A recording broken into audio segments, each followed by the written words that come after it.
I ran up a check, I might do it again. Enemies close, had me thinking they're friends.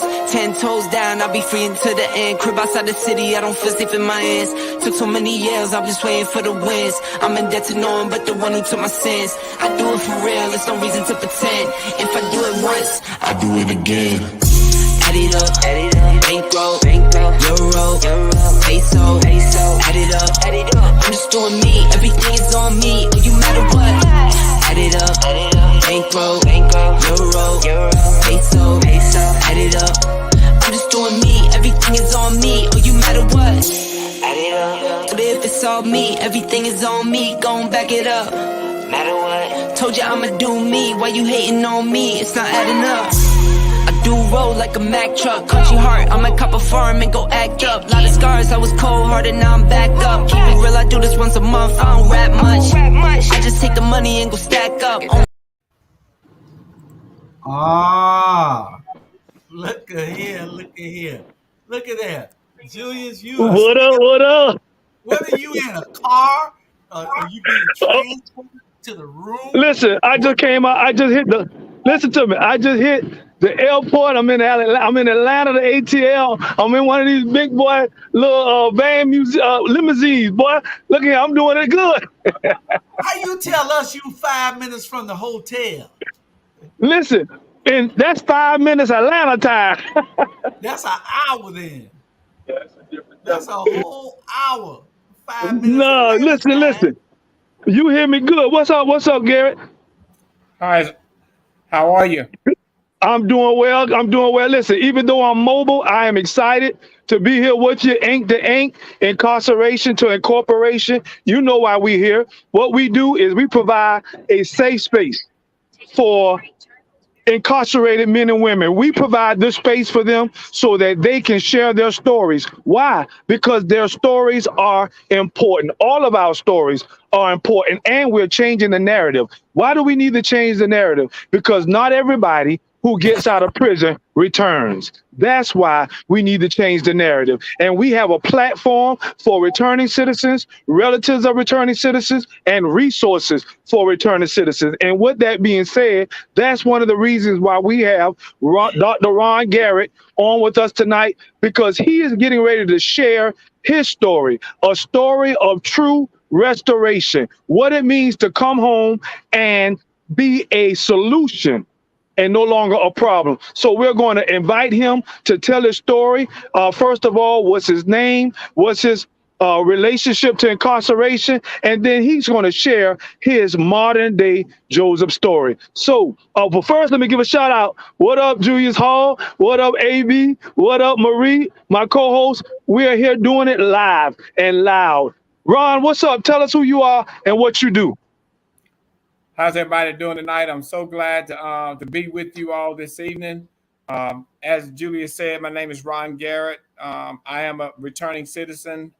Served actually 20 years in the Georgia Department of Corrections, September the 4th, 1998 to September the 4th of 2018. So I've been home a little bit over 3 years, but just to back up just a little bit, I was raised in a solid Christian household, grandparents on both sides, Baptist on one side, Methodist on the other.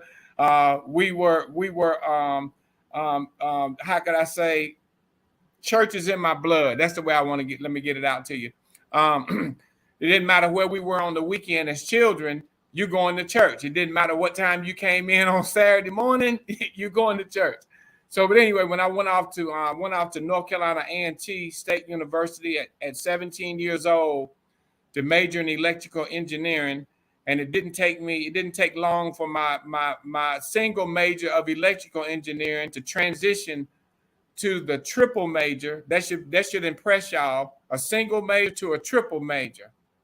My triple major became binge drinking, chasing girls, and partying, and I don't know know if that's the right order, but it took me all of about 3.5 years to flunk, slam out of school, and get sent home. So I went home for the summer and then transferred to Claflin College in Orangeburg, South Carolina, which is where I met my wife. I spent the next 12 years of my life becoming addicted to alcohol and cocaine. And that all culminated on, like I said, on one September evening in 1998. I had been praying to the Lord, please rescue me.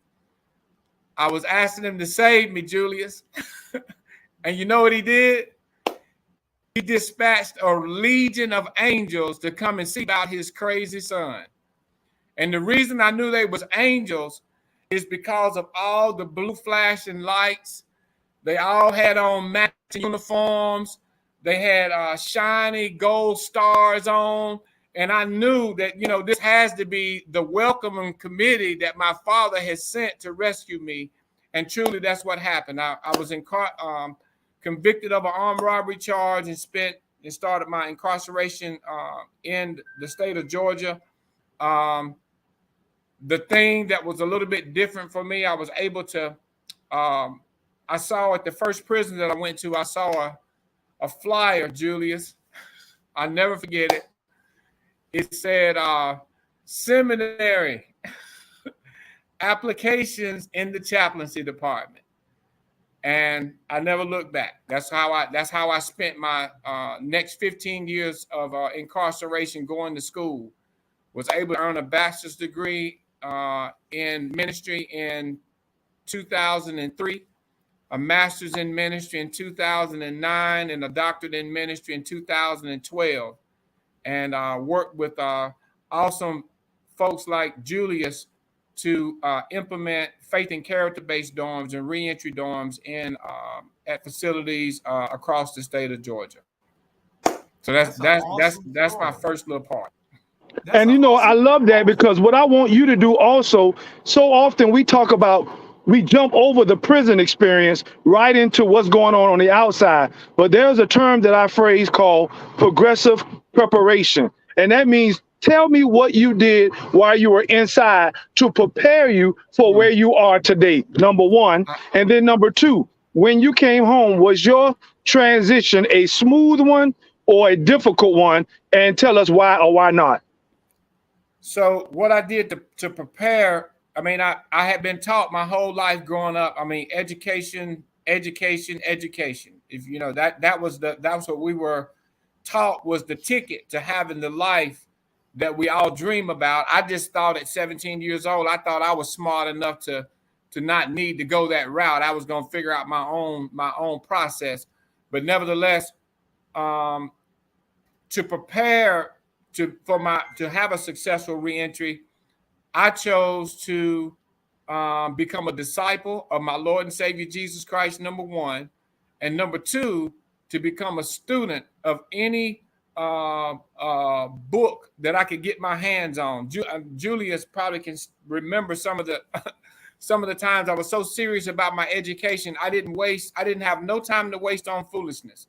All the way to the extent that when we're walking from the dorm to the cafeteria, we called it the chow hall, but to the cafeteria, because we were walking in a line and because we were only moving at less than 0 miles an hour, I chose to I would be reading a book or memorizing a scripture or studying for a test. We had to use every minute of our time in order, because I believe that when I was released, I had to be prepared. So the only way to do what I believe God was calling me to do upon release was to invest the time and energy to be equipped to serve in a role like I have today while I was incarcerated. So my reentry experience, I'll say, let me back up just a little bit, Julius. I'm gonna say my incarceration experience was actually, it was a little bit different. Julius used the term, and I'm not making any comparison because I don't want y'all to think I've lost my mind, because I have, but if there was an incarceration experience that could even be in the same conversation with the things that Joseph was able to do while he was in prison, it would be to 5% of that, I would say, by the grace of God, I was allowed to do, to have access to computers and to be able to write programs and curriculums for classes and help to set up reentry dorm programs across the state. It was an amazing experience, to say the least. My reintegration was different because when I was released from the Augusta Transitional Center, my family was there, my parents, brothers, sisters, wife, sons, a couple of church congregations.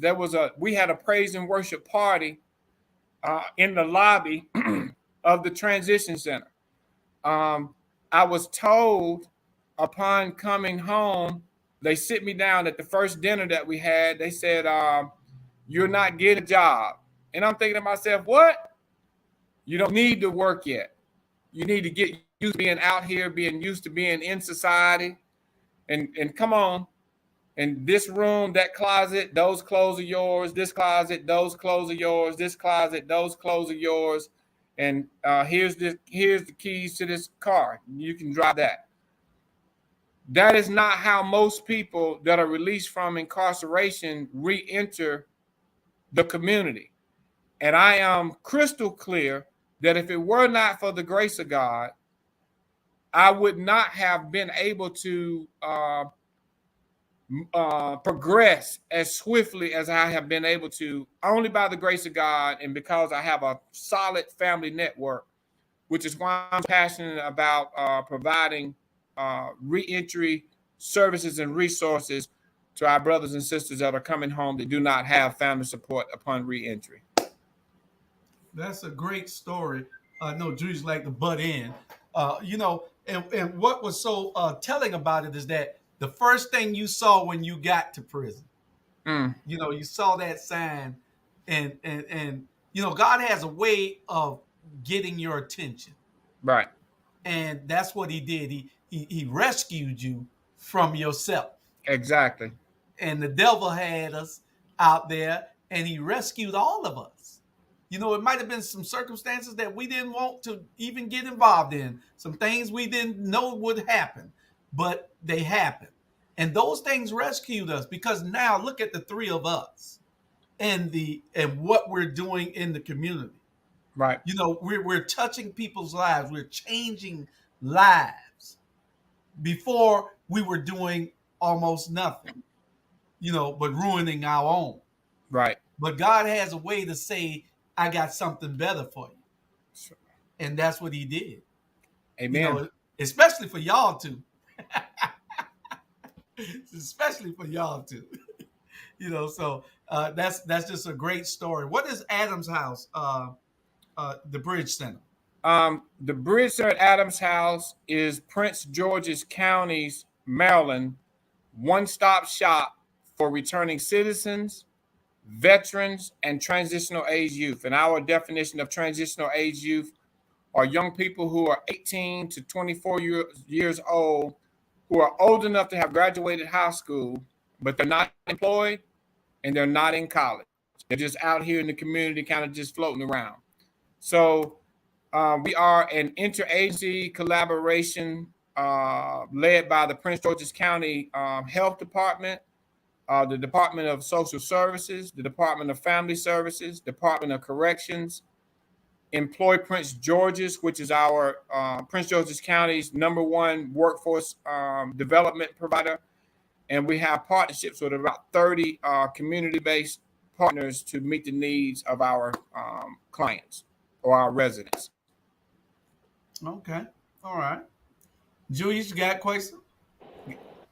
I got a question for you, Ron. Listen, I'm out here in Atlanta, man. I'm looking around and I'm been introduced to different returning citizens that are here looking for employment, looking for houses. And so tell me, how has it been where you are? Has it been difficult finding those resources? And if so, what can we do, as whatever story you got or whatever information you can share? How can we here in Georgia, Savannah, and Atlanta do what you're doing where you are?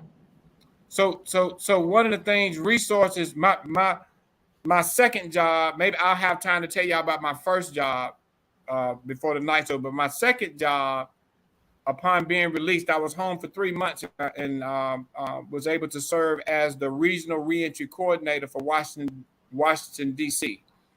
Although I lived in Prince George's County, Maryland.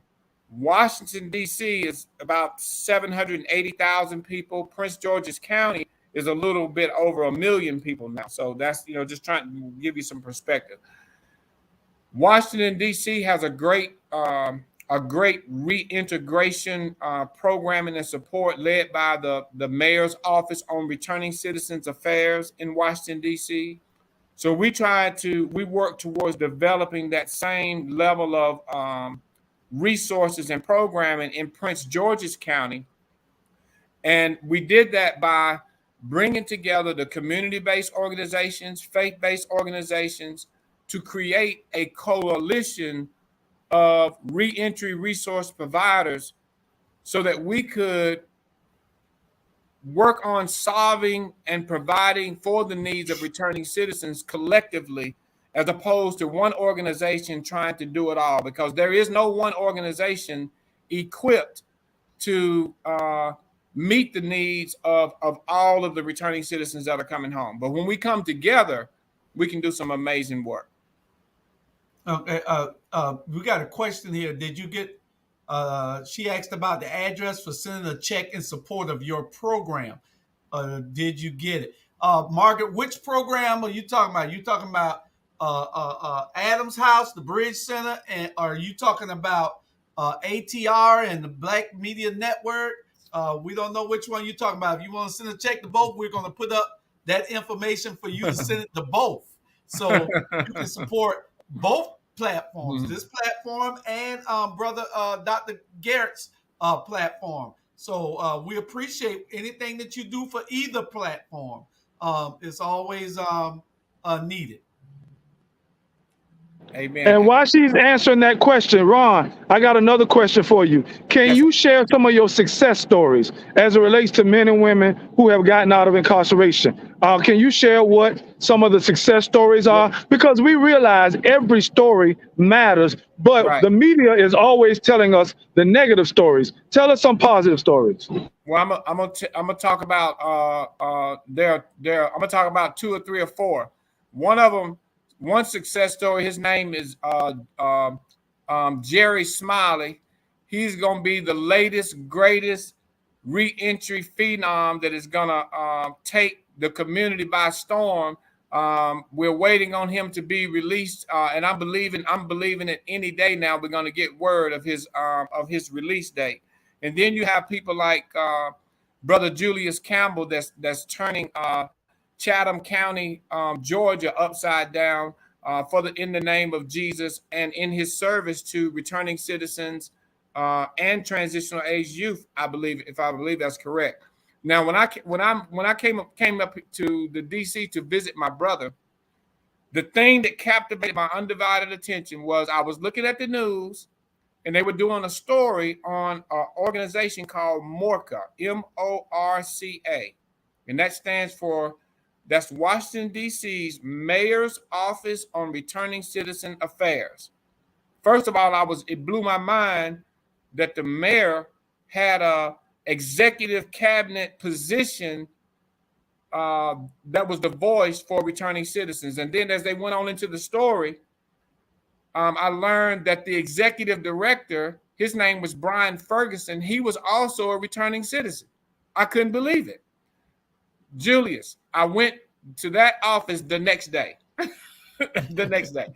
So then Brian actually served in that role for 2 years and he resigned. And it blew my mind until I found out that he had been awarded a Rhodes Scholarship to Cambridge to get his master's degree in leadership.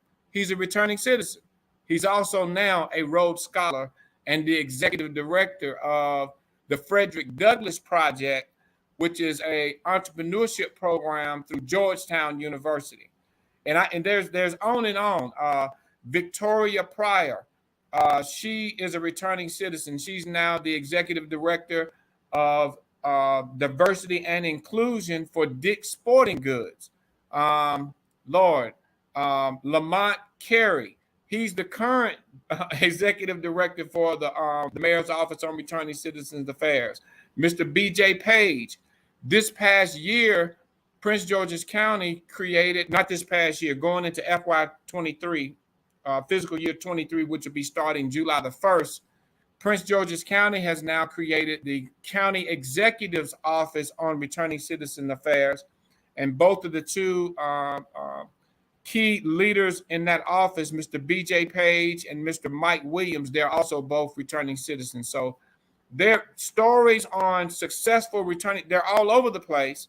But just like you said, Julius, the media chooses to only focus on the one guy that gets out and does something bad. And I want to say this right here.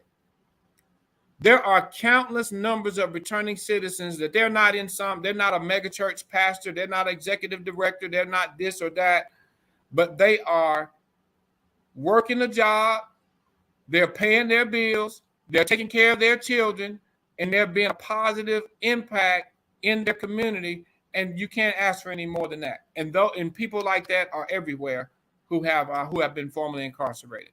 And that's what's so great about what we do here on this platform, because we try to make sure that we bring those stories and those testimonies out. Because one thing that I always say is that once paid, a debt is no longer a debt.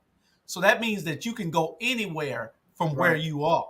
Right. All you have to do is have the motivation to get there, determination and the dedication to get there.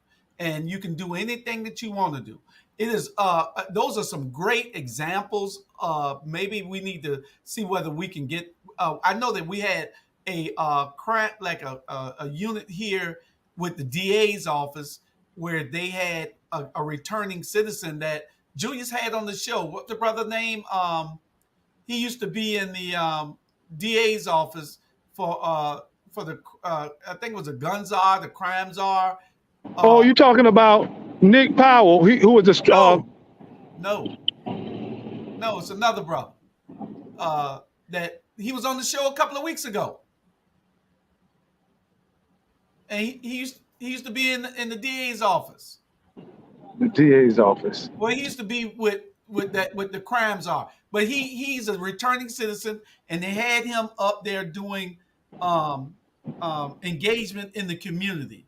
He was on the show the other week, 2 weeks ago. I can't think his name. I can't remember off the top of my head Yeah. right now.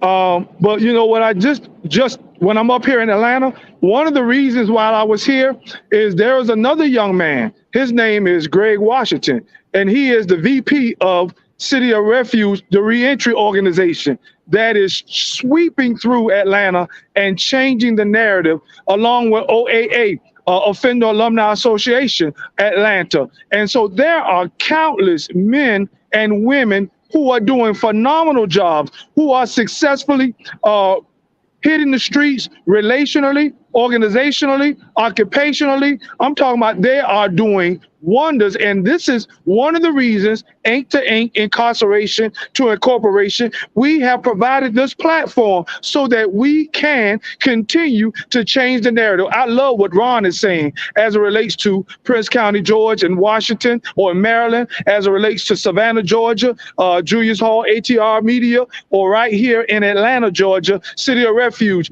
If we all come together at Alabama, OAA, if we all come together and stop doing these silos, can you imagine how many men and women we can assist? And I know that is right at the heart of what Dr. Garrett is trying to do as it relates to Reentry United and all the other things that he has. But Ron, continue. Tell us a little bit more about some of the things that you're doing all around that touches everyone.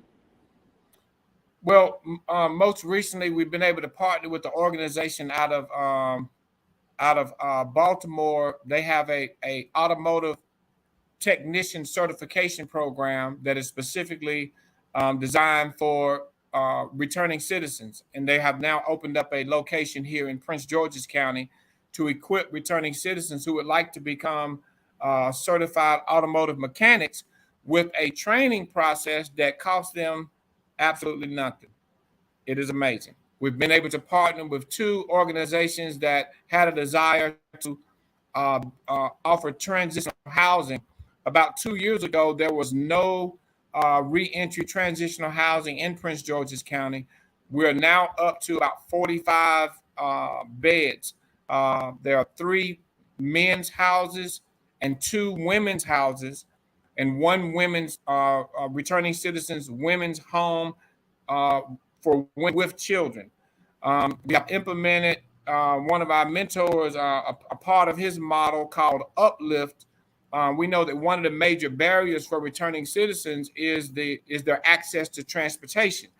So one of the things we've been able to do since I've been at the Bridge Center is to have funded a transportation program that we're calling Uplift. It allows for any returning citizen that is a client of the Bridge Center, if they're in need of a ride to a job interview, to see their parole officer, their case manager, doctor's appointment, if they're in a job training program, and even if once they get hired, you still have to get back and forth to work for a couple of weeks until you get the first check. But that is something that we're able to pay for our clients. We have a identification program, able to pay for their IDs, birth certificates. Trying to think, we have a great partnership with an organization that is a behavioral healthcare organization that provides what is called PRP support. And that is like a peer-to-peer program that we're able to match returning citizens one-on-one with a reentry navigator to walk them through their reintegration process. Awesome.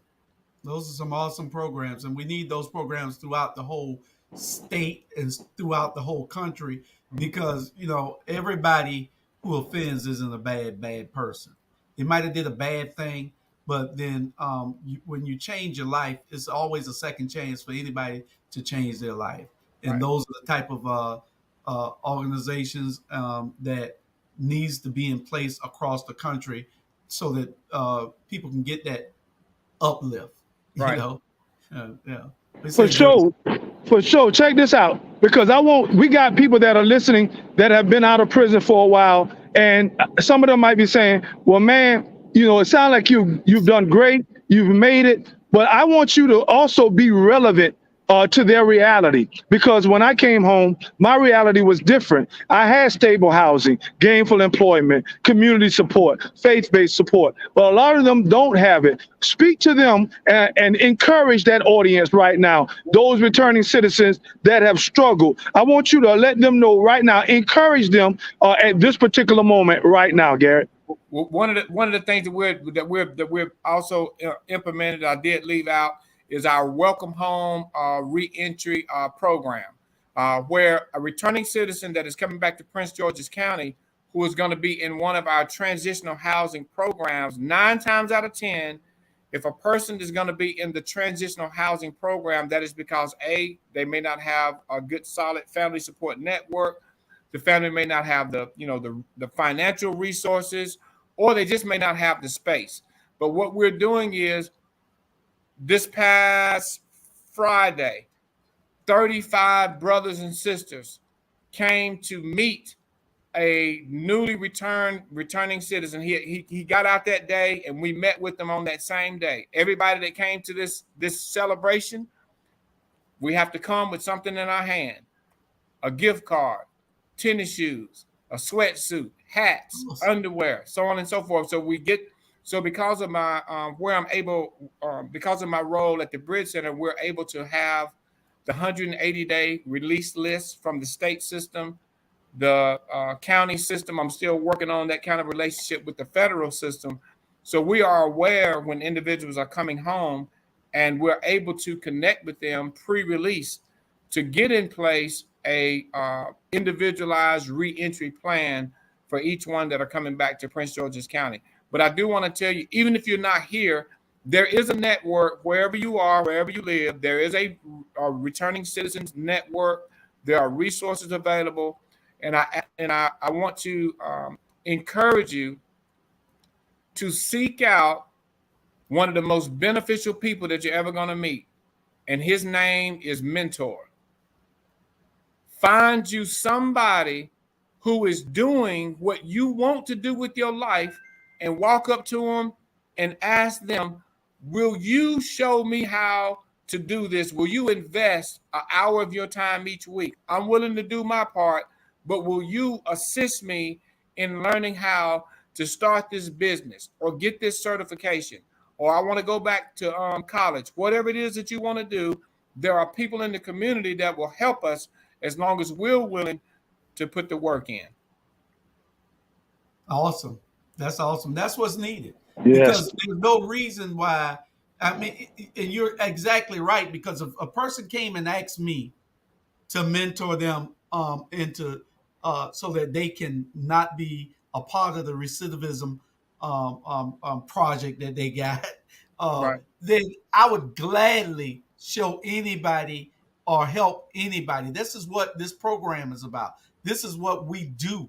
We want to make sure that nobody else goes into the system. Right. That's why I mentor these young boys now to try to keep them out of the system, because these young kids have a different mindset than what we had. And it's totally different, Dr. Garrett, how we got to be able to reach out to them. And it's hard, Yeah. And not only that, Garrett, I want you to also remember there are 2 other audiences that we have listening to us. Number one, our brothers that are still behind bars, our sisters as well. But also we have another audience, the community. So Right. there's a community that has never been inside prison, that doesn't know anything about prison. What I want you to do is to speak to both of those audiences. I want you to first remember our brothers and sisters that are still behind the bars. Encourage them about progressively preparing and not giving up. But then secondly, I want you to talk to that community that refuses to receive us. And I use the word us. Right. So therefore, speak to those two communities right now. So to the brothers and sisters that are still on the inside preparing to come home, me and Julius used to have this conversation often. Myself, Julius, and Smiley, part of our network, if you would, preparing to do great things when we were released. I could always tell when someone was sharing with me. I'm talking about when we were on the inside, Julius. The brother that come and sit down and say, I'm gonna open a business, I'm gonna have a car lot, I'm gonna do this, I'm gonna build houses, I'm gonna do this, all these amazing things. But there are two different people that'll tell you the same story. One that's just talking, and the other one, they're putting the work in. And I could tell easily which one of the two were actually gonna accomplish what they said. Because every single day, while they were even in that environment, they were looking for a book to read about what they wanted to do. They was trying to get somebody to mentor them through the process of doing what they wanted to do. They were seeking counseling, wisdom from men and women, counselors, pastors, volunteers that were coming in about accomplishing their goal, putting together a business plan. And then the other guy, all he did was just talk about it. You never saw him read a book. You never saw him in the library. You never, and so what I say with that is, if you're planning to go somewhere with your life when you are released, you need to align yourself with other people, other men, other women that are in your environment who are going in the same direction that you're going in. Does that make sense? Yeah. No one can take. I did an experiment. Lord have mercy. I used to do an experiment. I used to go up to a guy that's just standing around or walking out of their room, and I would just say, "Hey, come in for a minute. Can you come talk to me?" And they'd come down and sit and talk, and we would go out on the rec yard. I would just lead them around doing stuff. And you know what that would tell me, Julius? This person didn't have a plan for their day. Julius will tell you, when we were on the inside and you come knock on the door, you didn't have a whole lot of time to be bumping the gums, because we had work to do. Julius will cut you off in a minute and say, "Hey, brother, hey, that's good. That's good, brother. That's good. But I'm getting ready, because I'm getting out of here." So I'm saying to you that are on the inside, make your prison experience, don't look at it as being in prison. I was in college, and that's the way I viewed it. My dorm wasn't as nice as the North Carolina Tar Heels dorm. It wasn't as nice as the University of Maryland, but nevertheless, those rooms had a bed. There was a desk. Well, most of them had a desk. Some of them had been told had a desk, and that's the way I view my prison experience. I'm in school, and I'm in the school of preparation to be successful when I'm released. And nobody can do that for you but you. That's right. You got to prepare for when you're released, because if you don't prepare, what you do, you go back home and you hang on the same corners. And then what that gets you? It gets you looked at under a microscope, your probation officer, the police passing by every day. You end up back in jail. So you got to want to do right. You got to want to do better. And you got the help. You got the resources like never before.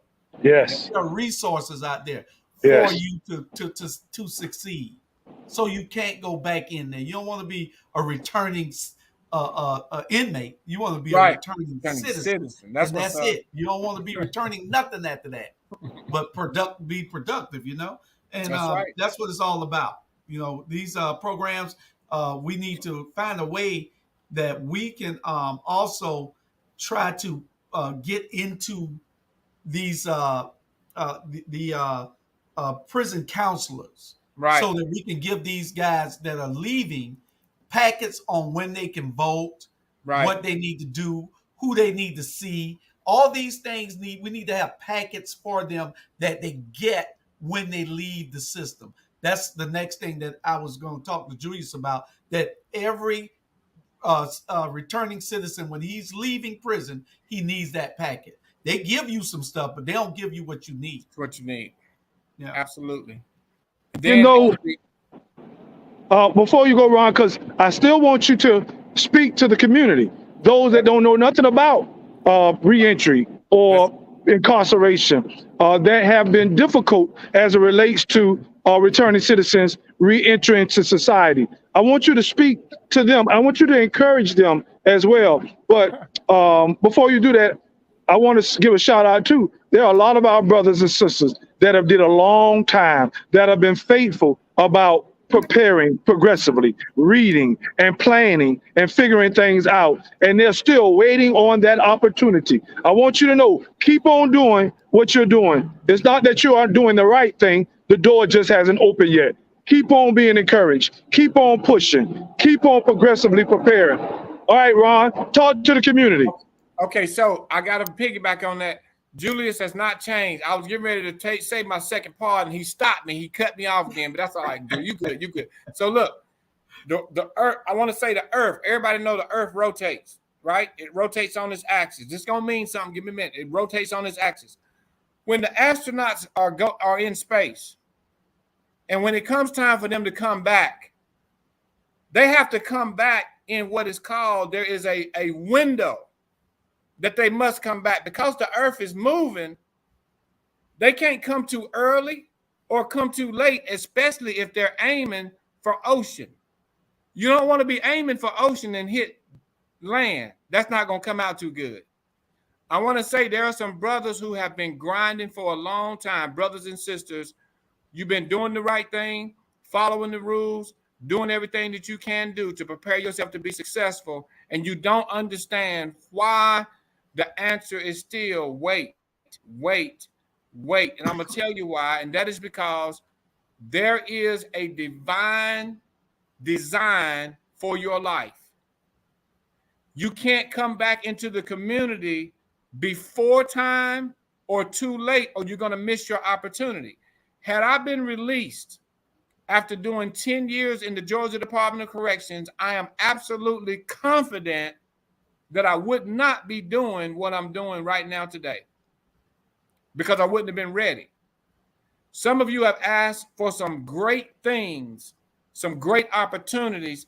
The more we ask for, the more equipping that is necessary.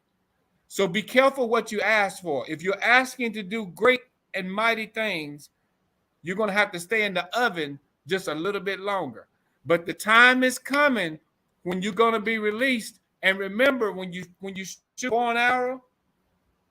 bow and arrow can't go forward until it first does what?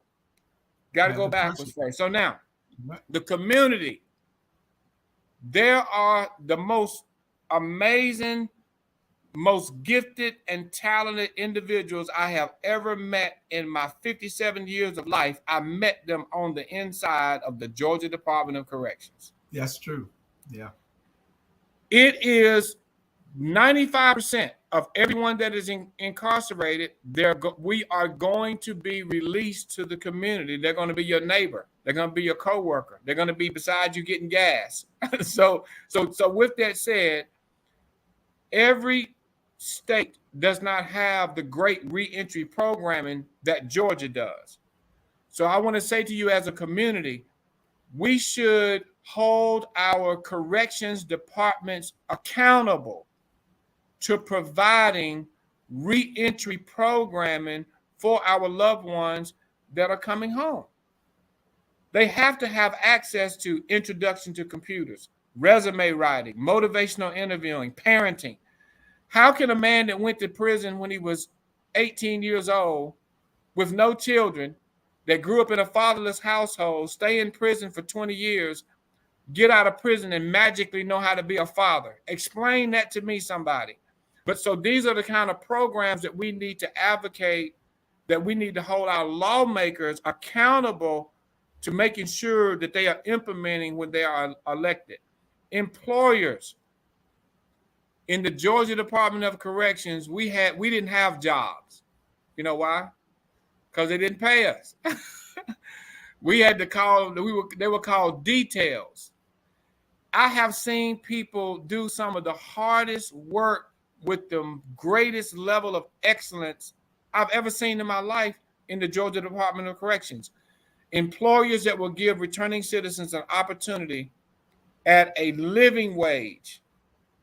You're going to be employing some phenomenal people that they'll never leave you or forsake you if you give them a chance. That's right. You're right. I've met some of the best guys. Some of these guys I talk to daily. It's over 200 of us.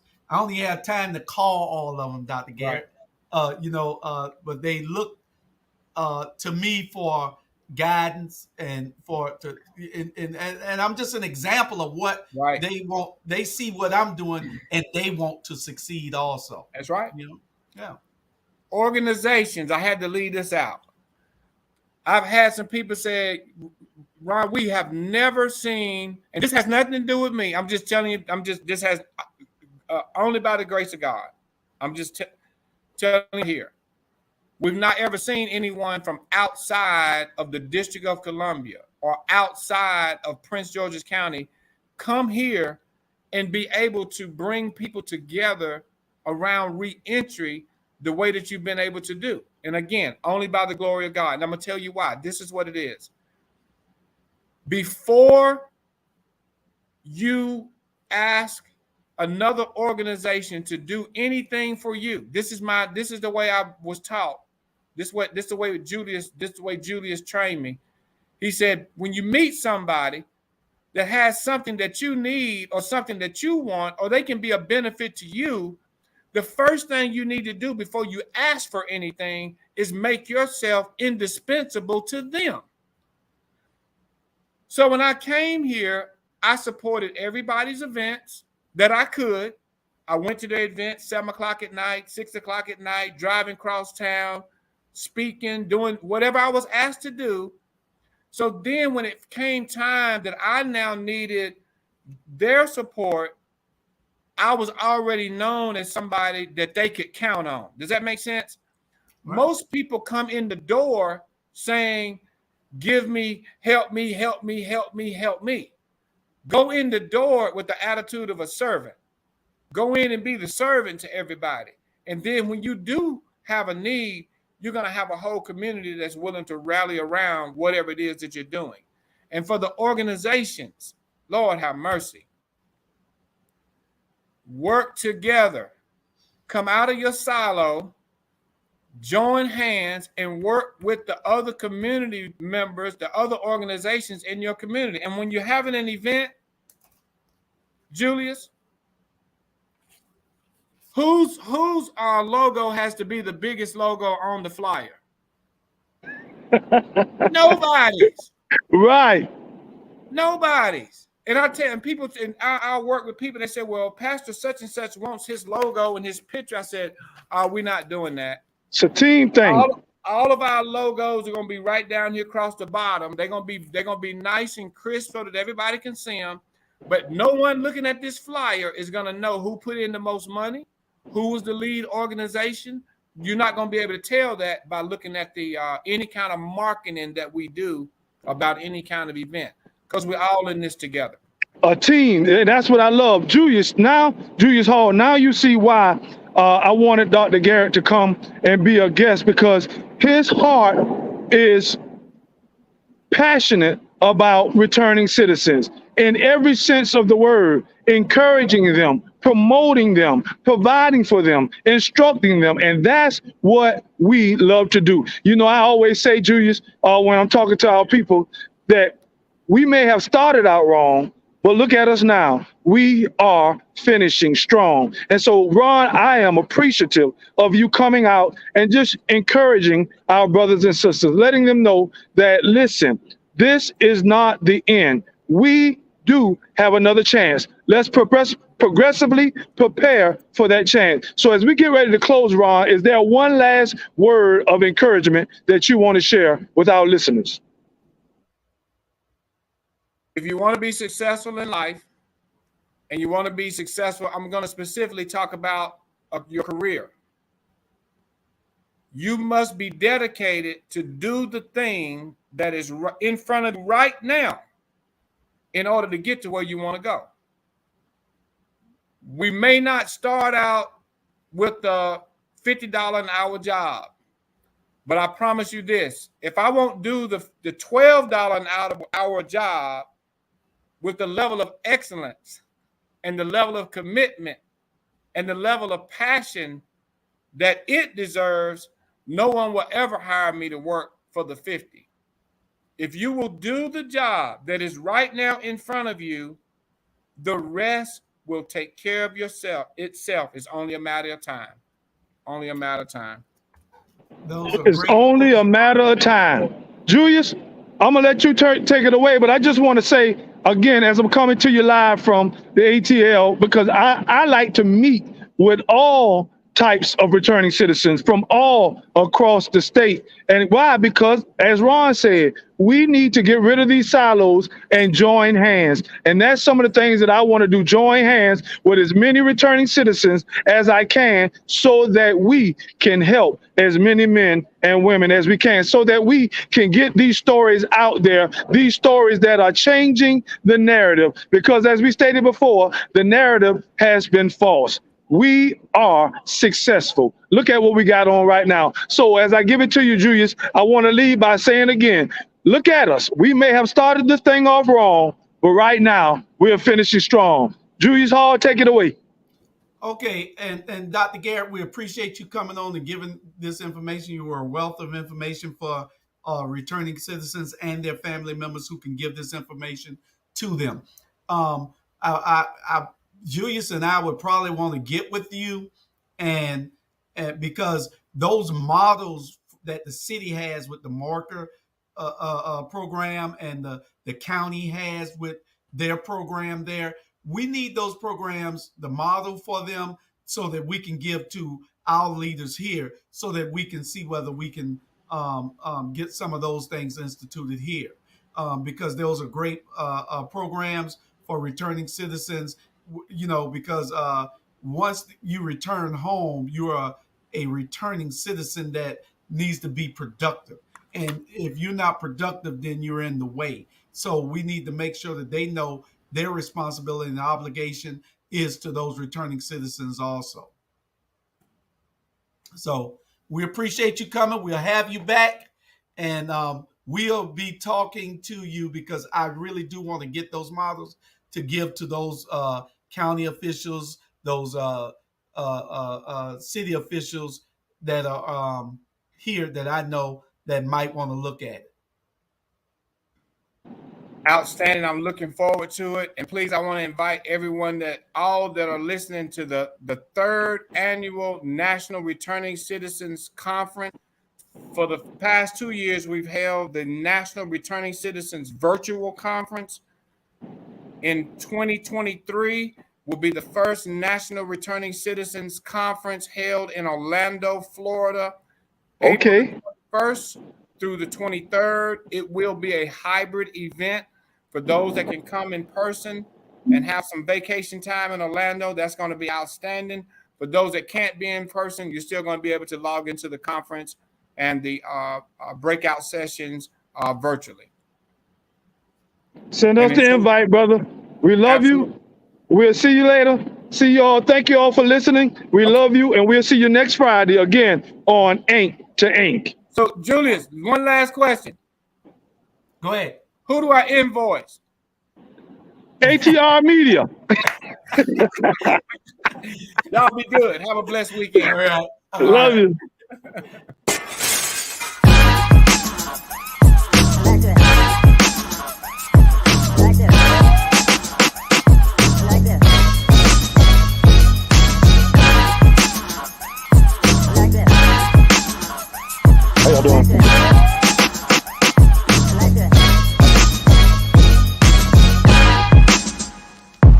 like this.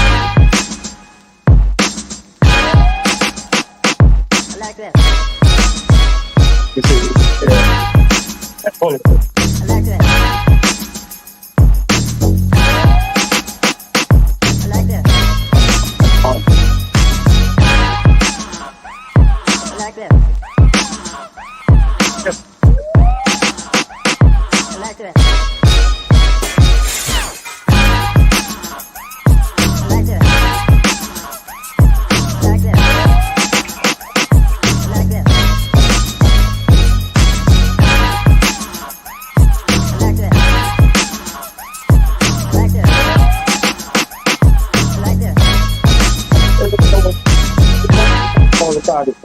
I like this. I like this.